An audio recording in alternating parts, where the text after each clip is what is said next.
Okay, so we're going to get started on part 2 of this chicken coop build. Was going to do other projects today, but it looks like rain, so I think now's a good time as any to get the tin put on and get this protected. So I'm out here kind of behind our barn. Last year, or actually about 6 months ago or so, we replaced the tin on this part of the barn.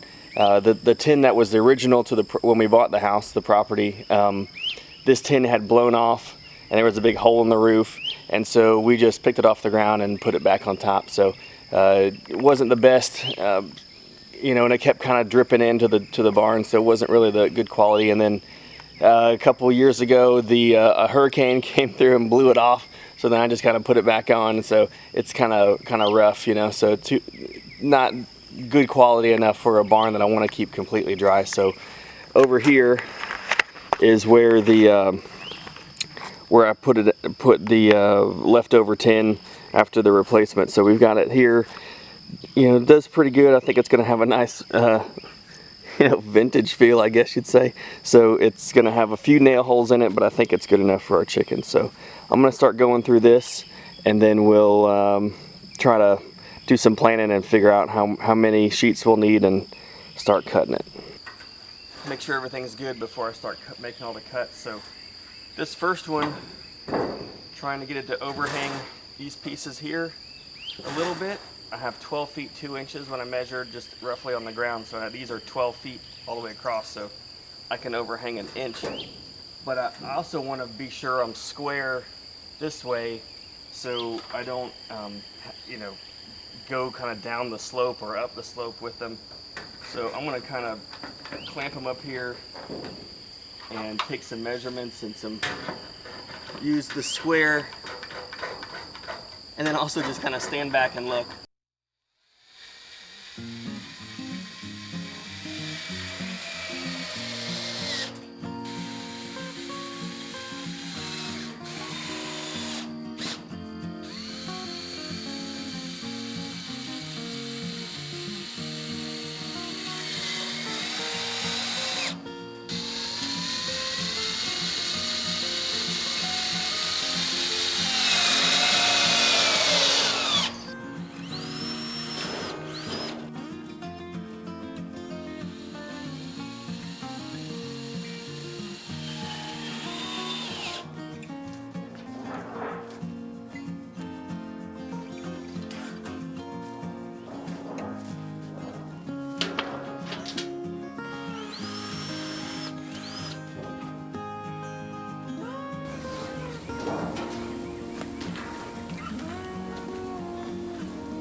Last one.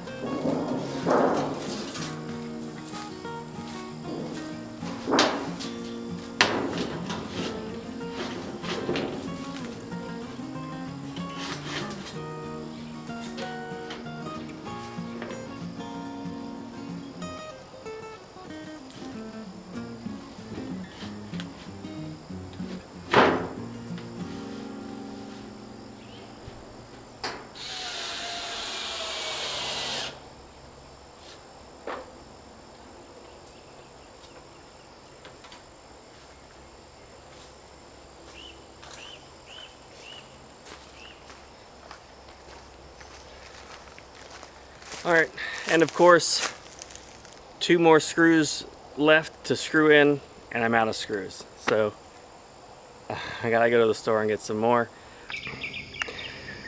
I'm getting ready to put this ridge cap on, and I think I've made a mistake. See these support slats, I guess you could say, for the roof. I didn't have them close enough to the ridge, so when I put the cap on, I really have nothing to screw to here. I probably should have slid these up higher so I could screw into something. This ridge cap just barely reaches. I thought it was wider than this, so I needed, I'm not sure, I might go get either a new ridge cap. I'm not sure if that'll look nice, but that could be wider. Or I'm gonna cut a basically like a 1x3 and make a T right here, and then just screw it into the top ridge beam, and then this will fit over, and then I have something to screw to. Well, I ended up going with the old ridge cap tin and this little T. I had some 1x6 and I just ripped it in half and laid it on the top to give it some place to screw into. I think it's alright. I mean, it'd be nice to have more of a peak, but so I got most of it down. I gotta do the back half, but I think it does the job. Okay, so here on the outside we're gonna put the siding, this plywood siding, and I have it measured to about 4 foot right here. However, it'd be nice to go all the way up and cover this hole right here. Though I would have to notch out this part on the ends, and I think it get kind of messy. So what I'm gonna do is just end it with a little notch, you know, at the top of this 2x4. Then we'll go around the inside and then put a 2x8 here on the top. So after a lot of I guess you'd say cussing and fighting and whatnot, I got this board put up, the first one. Had to kind of widen the notches a little bit just to get it to slide in there, and also the plywood was bent up a bit, so it kept hitting the bottom of that 2x4. So had to bring my wife out here to help me bend the board and get some clamps, and finally got it on to get it squared up and on. So then I nailed it in with those same type of nails that I nailed the floor in with. So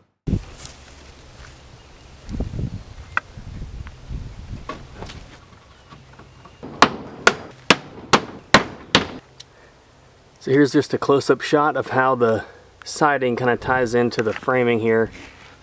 Gonna end up putting a, if I can reach it here, a 2x4, or sorry, a 1x4 along the edge here to kind of dress up this edge here where it meets the roof. Kind of notch out for those slats going through so there's no gap there. You can see there's a gap here in the plywood at the corner. Just a little bit, nothing too crazy. But I'm gonna put some maybe 1x2s on the end to kind of dress up that. Also wanted to show you the bottom here where the siding goes down past where the plywood floor is, down to the 2x4s that were pressure treated. So what this is gonna hopefully do is get that water to run down here and, you know, onto this board and out, and not really get the plywood too wet. I'm gonna paint underneath here to try to seal that off, but I don't know, maybe another little detail that I was thinking of that would help, but maybe not be everything, but it could help that plywood survive a little longer. All right, so here is the nesting box for the chicken coop. We got some of it built yesterday. I was getting some help. So the box is about 5 feet long, and it just kind of comes, you know, attaches to the studs here. I'm trying to get you some good views of it.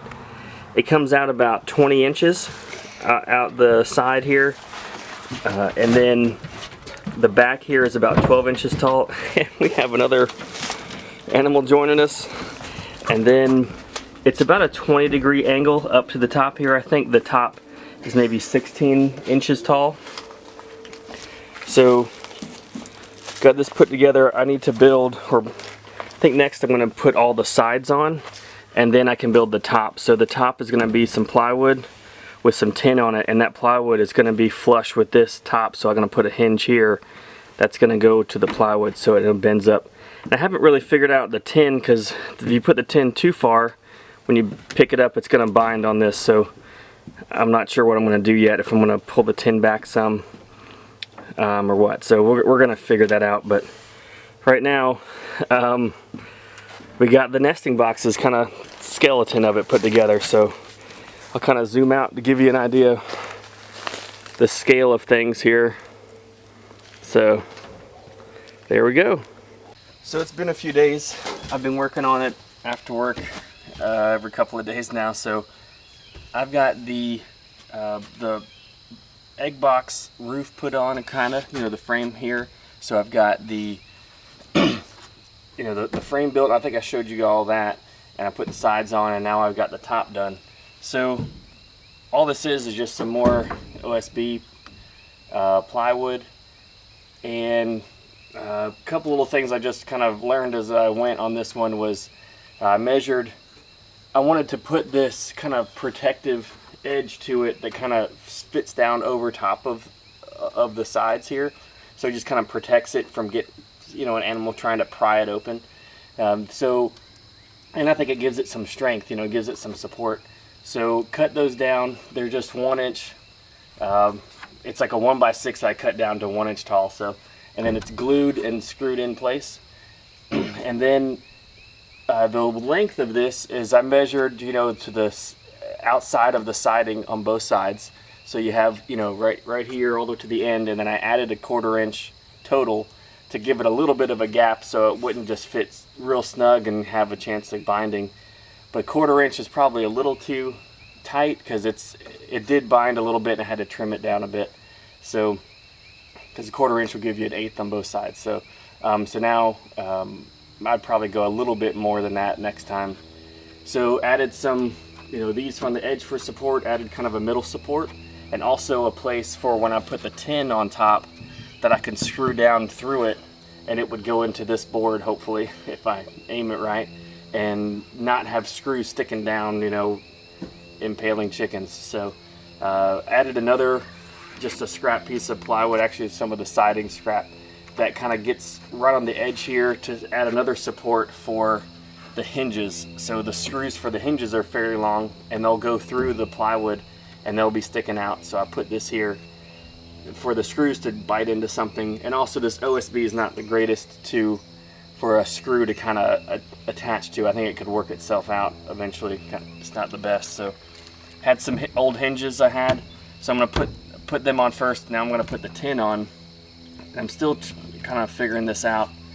Is you know, you don't want the tin to get bound up in the top here. So right now I think I'm gonna put it right to the edge, and then I'm gonna there'll be kind of a gap there that rain could come down, even though this rain from the roof will come down, you know, probably midway on this egg box, and it'll come out. You know, some blowing rain could hit this and then, you know, have like a waterfall inside a little bit. So I think I'm gonna still put the tin right on the edge, so when you pick it up it doesn't bind, but then put a piece of flashing here that was about 2 inches that would stick out a little bit over this gap, and probably, you know, this 90-degree L kind of flashing, and probably bend that flashing down a bit so that rain would want to come off and not try to like loop back under and then fall down. So that's the plan. We'll see how it works, but right now I got the roof,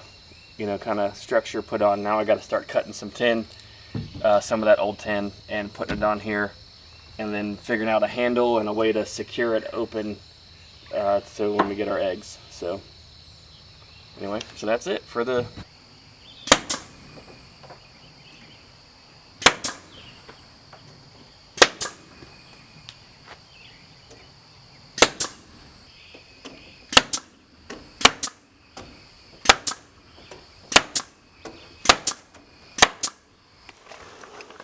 Alright, so we have some of the trim completed. You know, I cut down this 1x6 to 2 inch wide pieces to trim around the doors and the sides. And cutting it at 2 inches, I can show you here, I'm able to get this side as 2 inches, and then I can get 2 of these, and then this one is 1 1/4 inches. So this being 1 1/4 inches, you have the 3/4 inch thickness of the board. So this comes out as 2 inches here. So it's 2 inches on this side and then 2 inches here. Kind of comes out kind of nice. So